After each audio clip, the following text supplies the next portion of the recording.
سے بھاگنے لگ جاتی ہے، یہ روح کی بیماری کی علامات ہیں۔ اسے مسجد اچھی نہیں لگتی، قرآن کی تلاوت اچھی نہیں لگتی، لیکن وہی سینما اچھا لگنے لگ جاتا ہے، بے حیائیاں اچھی لگنے لگ جاتی ہیں۔ یہ روح کی بیماری کی علامات ہیں۔ آپ نے محسوس کیا ہوگا جب آدمی کو بخار آتا ہے تو ہر کھانا کڑوا لگتا ہے، اچھا کھانا بھی کڑوا کڑوا لگنے لگتا ہے، حالانکہ کھانا تو اچھا ہی ہوتا ہے۔ آپ روٹی کھائیں، چاول کھائیں، سالن کھائیں، لیکن منہ کا مزہ نہیں آتا۔ شدت کے بخار میں ہر چیز کے اندر کڑواہٹ کیوں آتی ہے؟ کیونکہ آپ کے اندر بیماری ہے، بخار۔ اسی طرح سے نیکیاں اگر کسی کو کڑوی لگتی ہیں تو روح بیمار ہے۔ روح کی بیماری جب کبھی کسی کے اوپر آتی ہے تو اسے اللہ تعالیٰ کی طرف بڑھنے والے راستے کٹھن لگنے لگ جاتے ہیں، کڑوے لگنے لگ جاتے ہیں۔ تسبیح بھی تمہارے لیے کڑوی ہے، قرآن کی تلاوت بھی کڑوی لگتی ہے، روزہ بھی بھاری ہے اور نماز کی 2 رکعت بھی بھاری ہے۔ ہم نے دیکھا ہے فجر کی 2 رکعت جن لوگوں پر بھاری پڑتی ہے وہ اسی ٹائم پر فجر کے وقت میں 2 گھنٹہ جیم آرام سے کر لیتے ہیں۔ بڑے بڑے لوہے کی آلہ جات اٹھاتے ہیں، استعمال کرتے ہیں، سب ٹھیک ہے، لیکن 2 رکعت بھاری پڑتی ہے، روح کی بیماری ہے۔ اب روح کی بیماری کے علاج کے لیے ہم نے بہت سارے ہاسپٹل دیکھے، ڈاکٹرز دیکھے، لیکن اس نام سے کوئی ڈاکٹر بھی نہیں، اس نام سے کوئی ہاسپٹل بھی نہیں۔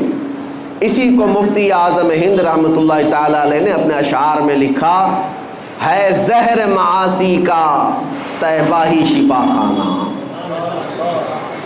یعنی گناہوں کے زہر کا اگر کوئی شفا خانہ ہے تو میرے مصطفیٰ کا دربار۔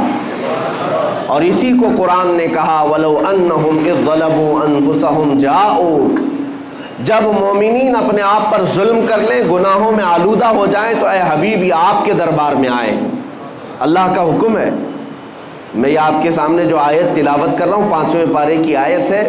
اللہ تعالیٰ فرماتا ہے رسول یہ آپ کے دربار میں آ جائیں، فَاسْتَغْفَرُوا اللَّهَ وَاسْتَغْفَرَ لَهُمُ الرَّسُولُ، آپ کے پاس پہنچ کر کے اللہ کی بارگاہ میں یہ مغفرت طلب کریں، توبہ کریں۔ اور پھر دوسرے نمبر پر اللہ یہ فرماتا ہے رسول بھی ان کے لیے سفارش کریں، رسول بھی آنے والوں کے لیے سفارش کریں۔ اب آگے نتیجہ رزلٹ کیا ہوگا؟ اللہ فرماتا ہے لَوَجَدُوا اللَّهَ تَوَّابًا رَحِيمًا، تو پھر وہ لوگ دیکھیں گے عنقریب کہ اللہ بہت رحم کرنے والا اور توبہ قبول کرنے والا ہے۔ اب مسئلہ یہ ہے کہ اپنے روح کی بیماری کا علاج کروانا اور اپنے گناہوں سے توبہ کرنے کے لیے پوری دنیا ہے، لیکن اللہ تبارک و تعالیٰ فرماتا ہے رسول یہ آپ کے دربار میں آئیں، آپ کے دربار میں آئیں۔ اس آیت پر عمل کے اعتبار سے میں آج آپ کو بتاتا ہوں۔ ایک صحابی تھے ماعز اسلمی رضی اللہ تعالیٰ عنہ، ان سے ایک گناہ سرزد ہوا اور بے چینی بڑھنے لگی تو بارگاہ مصطفیٰ میں آئے۔ صحابہ بیٹھے تھے اور عرض کیا یا رسول اللہ صلی اللہ علیہ وسلم مجھ سے خطا ہو گئی ہے۔ حضور نے فرمایا بتاؤ کیا غلطی ہوئی، کیا خطا ہے؟ انہوں نے کہا بتا نہیں سکتا سب کے سامنے، بتانے میں مجھے شرم محسوس ہوتی ہے۔ حضور اکرم صلی اللہ علیہ وسلم نے فرمایا بتاؤ تو صحیح، تمہارے متعلق علاج بتایا جائے گا۔ اب مجھے آپ کو یہی بتانا ہے کہ صحابی رسول ہیں، ایمان کے اعلیٰ درجے پر ہوتے ہیں صحابی۔ جب ان سے گناہ سرزد ہوا، خطا سرزد ہوئی تو مسجد بھی موجود تھی، خانہ کعبہ بھی ہے، اللہ ہی تو بخشش کرنے والا ہے، اللہ ہی مغفرت کرنے والا ہے۔ اس صحابی رسول نے مسجد کا رخ کیوں نہیں کیا، خانہ کعبہ کے پاس کیوں نہیں گئے، سیدھے بارگاہ مصطفیٰ میں کیوں آئے؟ صحابی کا عمل یہ بتاتا ہے کہ پہلے رسول کی سفارش ضروری ہے۔ رسول کریم صلی اللہ تعالیٰ علیہ وسلم اگر سفارش فرما دے تو اللہ توبہ جلد قبول فرمائے گا۔ وہ آئے، نبی اکرم صلی اللہ تعالیٰ علیہ وسلم سے جب پوچھا تو انہوں نے کہا مجھ سے زنا ہو گیا۔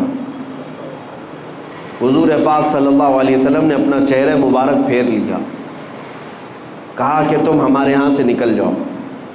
اب وہ زار و قطار رونے لگ گئے، اتنا رونے لگ گئے کے قدموں میں گر گئے. کہا کہ اگر آپ ناپاک کریں تو پھر میں کہاں جاؤں. اعلیٰ حضرت نے اسی کی ترجمانی کرتے ہوئے یوں کہا ہے: تجھ سے جو منہ چھپاؤں تو کروں کس کے سامنے. یا رسول اللہ، تم سے جو منہ چھپاؤں تو کروں کس کے سامنے؟ کیا اور کسی سے توقع نظر کی ہے؟ بد ہیں تو آپ کے، بھلے ہیں تو آپ کے، ٹکڑوں پہ یہیں کے پلے ہیں، رخ کدھر کریں؟ اس صحابی نے جب حضور اکرم صلی اللہ علیہ وسلم کی بارگاہ میں رو کر کے اپنا جرم کا اقرار کیا تو حضور نے پھر 3 مرتبہ پوچھا: تم ہوش و حواس میں کہہ رہے ہو؟ تم ہوش و حواس میں کہہ رہے ہو؟ انہوں نے کہا: ہاں بالکل ہوش و حواس میں کہہ رہا ہوں. کہا: تمہیں پتہ ہے زنا کی سزا کیا ہے؟ کہا: ہاں مجھے پتہ ہے. اس کے بعد رسول رحمت صلی اللہ علیہ وسلم نے صحابہ سے کہا کہ انہیں سنسار کیا جائے گا. وادی انم، آج بھی وہ وادی موجود ہے مدینے کے مضافات میں، ایک چھوٹی سی پہاڑی ہے. صحابہ لے کر کے گئے. اسلام کی ایک عظیم سزا ہے یہ، زنا پر رکھی ہوئی سزا. لوگ اس کا مذاق اگرچہ اڑاتے ہوں کہ اسلام گردن کاٹنے کی اور سنسار کرنے کی اجازت دیتا ہے، حکم دیتا ہے، تمہیں اندازہ نہیں. یہ سزائیں فطرت کے عین مطابق ہیں، اس لیے کہ کینسر کے پھوڑے کو اگر نہ کاٹو گے تو جسم میں زہر پھیل جاتا ہے. اور یہ سزائیں اسی لیے رکھی گئی ہیں کہ معاشرہ ڈس بیلنس نہ ہو.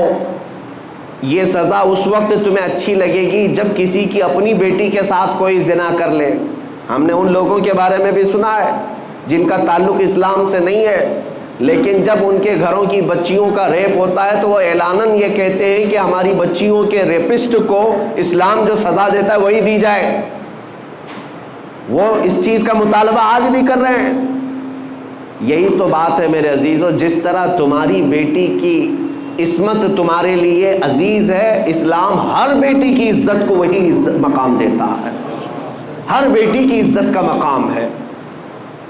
انہیں سنسار کرنے کے لیے لے جایا گیا اور صحابہ نے انہیں سنسار کر دیا. ان کی روح پرواز کر گئی. واپس جب آئے رسول رحمت صلی اللہ تعالیٰ علیہ وسلم، یہ اللہ کے قوانین ہیں، اللہ کے حدود ہیں، اس پر عمل کرنا ضروری ہے، لیکن تقاضۂ بشریت یہ ہے کہ دل بھی تو کسی سے لگا رہتا ہے. حضور پاک صلی اللہ تعالیٰ علیہ وسلم غمگین تھے، آنکھوں سے آنسو تھے. حضور گئے نہیں تھے. صحابہ جب آئے تو حضور نے پوچھا: میرے مائز کو جب مار رہے تھے تم لوگ تو وہ کیا کہہ رہے تھے؟ تو صحابہ نے کہا: یا رسول اللہ، ان کو جب مارا جا رہا تھا تو وہ یہ کہہ رہے تھے: ترحم لنا یا رسول اللہ، اے اللہ کے رسول مجھ پر رحم کر دیجیے. انہوں نے خود سے اقرار کر کے وہ سزا کو لیا ہے، زبردستی پکڑ کر کے ان کو سزا نہیں دی گئی. ماعز اسلمی جانتے تھے کہ اگر میں دنیا کی سزا لے لوں گا تو محفوظ، اگر قیامت کی سزا کا انتظار کیا تو اس سے 99 گنا زیادہ سزا ہو سکتی ہے. وہ صحابی جانتے تھے، اسی لیے دنیاوی سزا کو انہوں نے ترجیح دی. خود سے قبول کیا کہ مجھے یہی سزا دو، آخرت کی سزا کا میں انتظار نہیں کرنا چاہتا.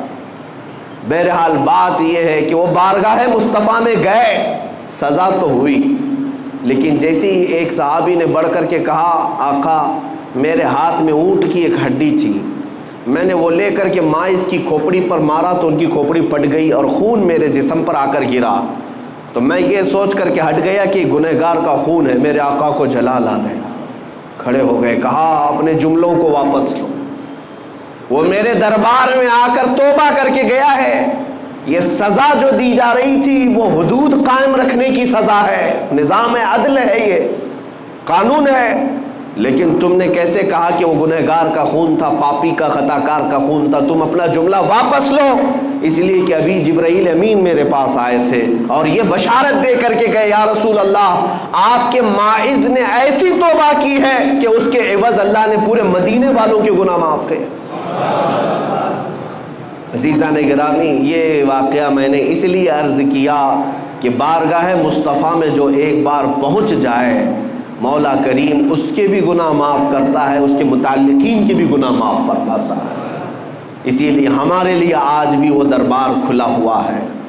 اب بات آتی ہے، صحابہ تو گئے حضور کے پاس، جب کبھی ان سے خطائیں ہوئی حضور کے پاس گئے، کیونکہ قرآن کہتا ہے، آیت پر عمل ہے: وَلَوْ أَنَّهُمْ إِذْ ظَلَمُوا أَنفُسَهُمْ جَاءُوكَ. جب مومنین اپنی جانوں پر ظلم کریں تو یا اے رسول یہ آپ کے پاس آ جائیں۔ تو ٹھیک ہے، اس آیت پر صحابہ نے تو عمل کر لیا، لیکن جب میرے آقا صلی اللہ تعالیٰ علیہ وسلم وصال فرما گئے اور ہم سب سے پردہ فرما لیا، تو اب قیامت تک آنے والے اس آیت پر کیسے عمل کریں گے؟ قرآن تو صرف حضور کے زمانے کے لیے نہیں نازل ہوا، قیامت تک کے لیے ہے، اس کا ہر حکم قیامت تک کے لیے ہے۔ اب اس آیت پر ہم اور آپ کیسے عمل کریں گے؟ مثال کے طور پر گناہ ہم سے بھی ہوئے، آپ سے بھی ہوئے، اور قرآن کہتا ہے جب گناہ زیادہ ہو جائیں تم سے تو جاؤ رسول کے دربار میں، رسول کے دربار میں۔ اب مان لیا کہ مدینہ کے دربار میں ہر ایک گنہگار کو پہنچنا ضروری ہوتا، تو آج کے حالات بتا رہے ہیں کہ ہر غریب اور ہر امیر نہیں پہنچ سکتا، حالات الگ مختلف ہوتے ہیں۔ اور آج تو حج اور عمرے اس قدر مہنگے ہو گئے کہ ایک عام آدمی کے بس سے باہر ہوتے نظر آتے ہیں، اور گناہوں کا تو سیلاب ہمارے پاس ایسا ہے کہ ہر مہینے جائیں تو بھی کم ہے۔ تو بارگاہ مصطفیٰ میں جانے کا حکم تو آیا، لیکن جائیں کیسے؟ قرآن تو کہہ رہا ہے جاؤ رسول کے دربار میں، اگر وہ سفارش کر دیں تو اللہ بھی تمہاری توبہ قبول کرے گا۔ تو اب اس آیت کے تحت تمہیں یہ ماننا پڑے گا اللہ تعالیٰ کسی بھی بندے پر اس کی طاقت سے زیادہ کا حکم نہیں دیتا، اس کی طاقت سے زیادہ کا حکم نہیں دیتا۔ وہ افریقہ کی سرزمین پر رہنے والے جو 2 روٹیوں کے لیے اپنے پیٹ پر پتھر آج بھی باندھتے ہوں، وہ 2 روٹیوں کے لیے بڑی محنت اور کشمکش میں مبتلا رہتے ہوں، وہ جب گناہ کر لیں تو مدینے کیسے پہنچیں گے؟ ان کے پاس تو اسباب بھی نہیں۔ اور ہمارے وطن میں بھی بہت سارے غریب ہیں، کیا وہ ہر ایک مدینہ طیبہ اور عرب کا سفر کرنے کے قابل ہے؟ نہیں ہو پائے گا۔ اب اس آیت پر عمل کا طریقہ کیا ہوگا؟ گناہ ہم سے بھی ہوتے ہیں، آپ سے بھی ہوتے ہیں، اب حضور کے دربار میں جائیں کیسے؟ تو مفسرین فرماتے ہیں یہ اللہ تعالیٰ کا نظام ہے کہ وہ اپنے بندوں پر اس کی طاقت سے زیادہ، بندے کی طاقت سے زیادہ کا حکم نہیں دیتا۔ آج اگر ممبئی کی سرزمین پر تم بیٹھے، دلی کی سرزمین پر تم بیٹھے، غریب ہو، اسباب نہیں، استطاعت نہیں، گناہ ہو گئے، خطائیں ہو گئیں، اب مجھے اپنی توبہ کے لیے بارگاہ مصطفیٰ میں جانا ہے لیکن اسباب نہیں، تو اللہ تعالیٰ کی اس آیت پر عمل کا طریقہ یہ ہوگا کہ جس دن تمہیں احساس ہو جائے مجھے توبہ کرنا ہے، کسی بھی گوشے میں بیٹھ جاؤ، آنکھیں بند کر لو اور میرے مصطفیٰ کو حاضر و ناظر تصور کر لو، اس آیت پر عمل ہو جائے گا۔ یہ اتنا تصور کر لو کہ میں رسول کے دربار میں آ گیا، اتنا بھی تمہاری حاضری کافی ہے۔ پیدل چل کر کے یا پلین میں جا کر کے یا کسی بھی طرح سے مدینے میں جسمانی طور پر پہنچ جانا ہی ضروری نہیں، تم جس مقام سے بھی میرے مصطفیٰ کو پکارو گے تو یہ حاضری تمہاری مقرر کر لی جائے گی اور اس آیت پر تمہارا عمل مانا جائے گا۔ آج تم سے گناہ ہوئے، شام میں بیٹھا اور میرے آقا کا تصور کیا اور کہا یا رسول اللہ میں گنہگار ہوں، میں خطا کار ہوں، کر کے تمہارے گناہ مانگے تمہاری پناہ، تم کہو دامن میں آ، تم پہ کروڑوں درود۔ اعلیٰ حضرت بریلی شریف میں بیٹھ کر کے ہی تو یہ تمنا کر رہے تھے، گندے نکمے کمی، مہنگے ہیں کوڑی کے تین، کون ہمیں پالتا، تم پہ کروڑوں درود، بے ہنر و بے تمیز کس کو ہوئے ہیں عزیز، ایک تمہارے سوا تم پہ کروڑوں درود۔ بارگاہ مصطفیٰ میں جب بندہ یہاں سے آرزو کرتا ہے، تمنا کرتا ہے، تو میرے مصطفیٰ کریم صلی اللہ تعالیٰ علیہ وسلم وہی مدینے سے اللہ کی بارگاہ میں اس بندے کی سفارش کرتے ہیں، مولا فلاں بن فلاں نے مجھے آج پکارا ہے، فلاں کا بیٹا گناہوں سے توبہ کرنے کے لیے بڑی دور سے مجھے پکارا ہے اور میں اس کی سفارش کر رہا ہوں، مولا تو اس کی توبہ قبول کر لے۔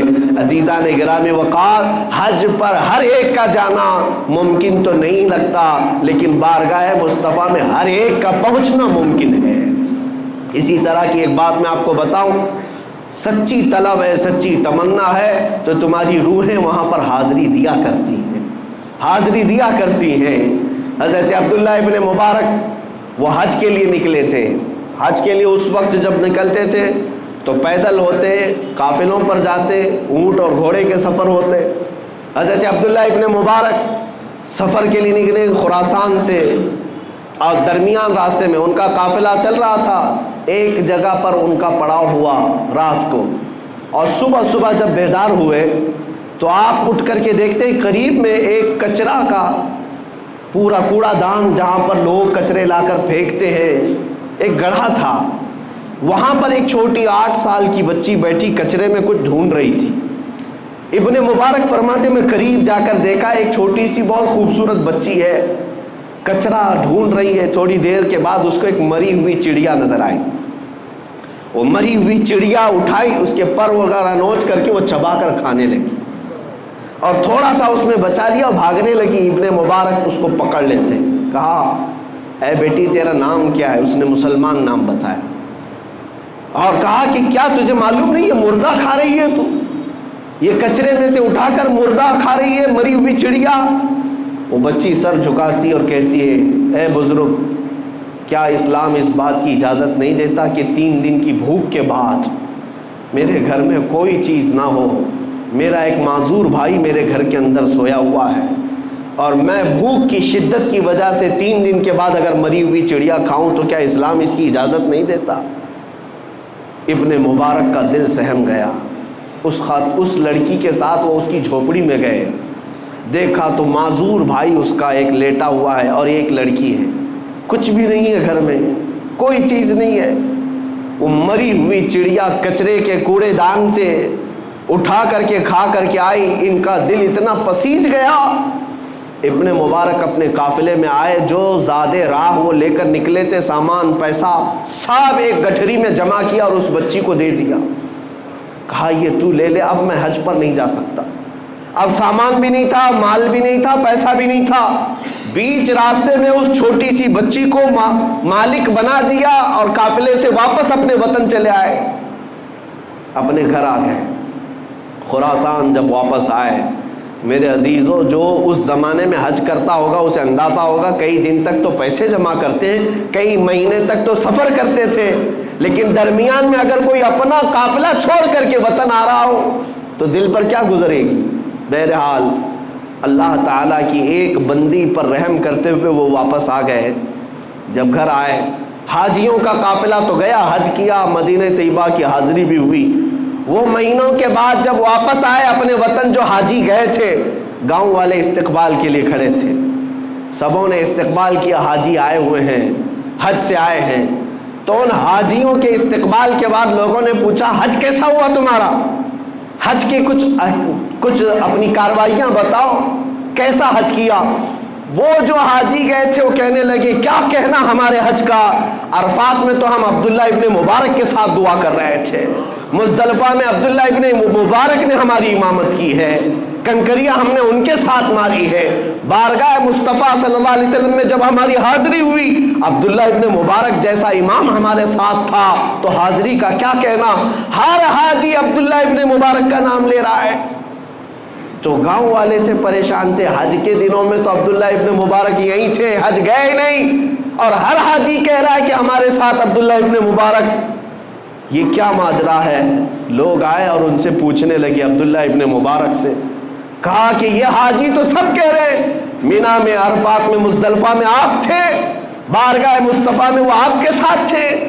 عبداللہ ابن مبارک رونے لگ گئے، آنکھوں سے آنسو آئے، اور کہتے ہیں میرا رب بڑا کریم ہے، میرا رب بڑا کریم ہے، میں نے اس کی بندی پر رحم کیا کیا، میری شکل کا فرشتہ اللہ نے حج کے لیے بھیج دیا۔ وہ ابن مبارک کی شکل کا فرشتہ تھا جو ان کی طرف سے ارکان حج ادا کر رہا تھا، بارگاہ مصطفیٰ میں حاضری بھی دے رہا تھا۔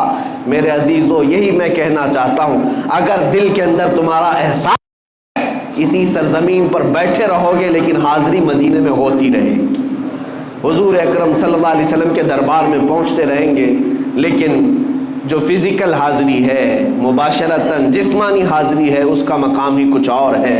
جب نبی رحمت صلی اللہ علیہ وسلم کے دربار میں ایک حاجی پہنچتا ہے تو اس کے دل کی دنیا بدل جاتی ہے۔ ظاہر سی بات ہے، ایک بچہ ماں کے پاس جب آ کر سکون محسوس کرتا ہے، قسم رب ذوالجلال کی میں اپنے دل کی کیفیت بتاتا ہوں، ماؤں کے سینوں سے چمٹ جانے کے بعد وہ سکون نہیں مل پائے گا جو بارگاہ مصطفیٰ کی جالیوں کے سامنے کھڑے ہونے سے ملتا ہے۔ اس لیے کہ ایسا لگتا ہے یہ رحمت کے دونوں ہاتھ ہمیں اب ہمیشہ کے لیے تھام لیں گے، دنیا کے ہر کانٹے سے، ہر بلا سے یہاں پر ہمارے لیے حفاظت ہے۔ اللہ تبارک و تعالیٰ آپ سب کو بار بار بارگاہ مصطفیٰ کی حاضری نصیب فرمائے۔ حج بیت اللہ آپ سب کو بھی اللہ تعالیٰ عطا فرمائے۔ عزیزان گرامی وقار، میں آخری یہ میسج ضرور دوں گا کہ اگر نہیں جا سکے عمرہ پر، حج پر، تو تمنا تو رکھو، لیکن جب بھی رات آئے، جب بھی شب ہونے لگے یا گناہ ستانے لگے تو ایسا نہ کرنا کہ ڈاکٹر کے پاس بھاگتے رہے، دل کا علاج کرتے رہے، بی پی شوگر تو بڑھتا ہی رہا لیکن روح بیمار ہوتی رہی۔ ایسا نہیں، جب گناہ زیادہ ہو جائیں تو میرے عزیزو تنہائی میں بیٹھو اور میرے مصطفیٰ کو یاد کرو، بارگاہ مصطفیٰ میں حاضری دے کر کے یوں کہو، یا رسول اللہ بد ہیں تو آپ کے، بھلے ہیں تو آپ کے، ٹکڑوں پہ یہی کے پلے ہیں، رخ کدھر کرے۔ اور رات کے وقت تنہائی میں ہمارے بزرگوں نے ہمیں یہی درس دیا ہے کہ ایک بار یوں کہہ دینا، میں مجرم ہوں آقا مجھے ساتھ لے لو، میں مجرم ہوں آقا مجھے ساتھ لے لو، کہ رستے میں ہیں جا بجا تھانے والے، چمک تجھ سے پاتے ہیں سب پانے والے، میرا دل بھی چمکا دے چمکانے والے۔ بارگاہ مصطفیٰ میں جس دن تمہاری یہ آواز لگ جائے گی انشاءاللہ، وہ مدینے والے اتنے غیرت مند ہیں، اتنے غیرت مند ہیں کہ امام شرف الدین بوصیری کو جب لقوہ ہو گیا تھا، فالج ہو گیا تھا، انہوں نے رات کو سونے سے پہلے غم میں یہ اشعار لکھے تھے، مولا صلی وسلم دائما ابدا علی حبیبک خیر الخلق کلہم۔ یہ قصیدہ بردہ کے اشعار لکھ کر کے وہ سوئے تھے، امن تذکری جیران بذی سلمی مزجت دمعا جرا من مقلت بدمی، لیکن مقدر جاگا، خواب میں میرے آقا تشریف لائے اور خواب میں ہی امام بوصیری کے جسم پر ہاتھ پھیرا اور اپنی ایک چادر عطا کی۔